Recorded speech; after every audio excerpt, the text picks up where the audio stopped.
The latest on Ukraine and Ukrainian forces on the offensive near Kyiv, taking back territory from Russian forces, but no relief in sight for the city of Mariupol, where more than 100,000 people are still trapped.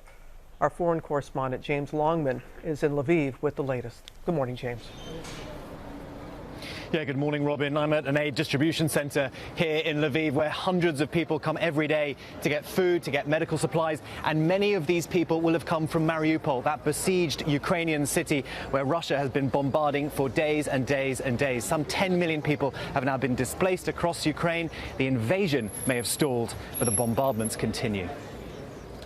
The brutal siege of Mariupol enters yet another day. More than 100,000 remain trapped with food, water and power running low. But Ukrainian forces are still holding on.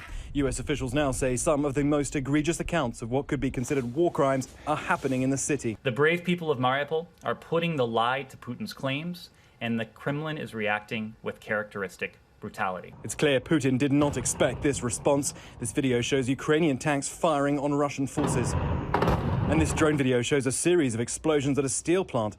Both videos released by the far-right Azov battalion, which has been incorporated into the Ukrainian National Guard. But it's not clear when they were taken. Natalia escaped Mariupol with her elderly parents. She tells me she had to scavenge outside for food. So you brought your parents and four cats? In all four, yes.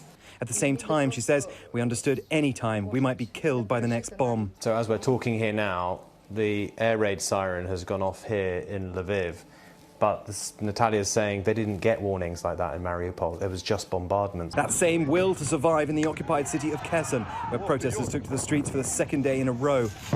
Russian troops breaking up the crowd with tear gas. The Ukrainian military taking advantage of Russia's stalled advance, reclaiming territory, such as the Kiev suburb of Makariv. And a senior US defense official tells ABC News that Russian troops are now running low on food and fuel. But despite Russian setbacks, brutal attacks on civilian targets continue. In southern Ukraine, a Russian missile pummeling this psychiatric hospital in the city of Mykolaiv. Dr. Anatoly Pavlov fighting back tears, saying Russian cruelty is so brutal, it's not a human way to treat people. Now Russia confirming it's brought over 300,000 eastern Ukrainians, including children, over the border. Most of those are from the Russian-held separatist areas, but there are growing reports of thousands of people being forced from Mariupol. The US Embassy calls the removal of children kidnapping.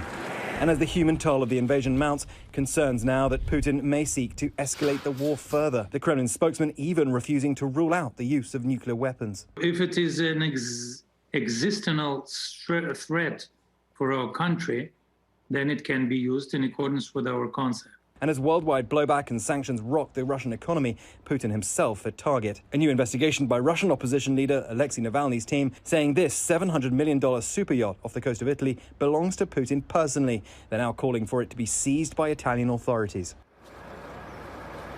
Now, trying to solve this huge humanitarian crisis will be what President Biden discusses with his counterparts in Europe this week, but he'll also be discussing expanding military assistance to Ukraine. We know it is really making a difference on the ground here. Robin. All right. Thank you so much, James. Hi, everyone. George Stephanopoulos here. Thanks for checking out the ABC News YouTube channel. If you'd like to get more videos, show highlights, and watch live event coverage, click on the right over here to subscribe to our channel, and don't forget to download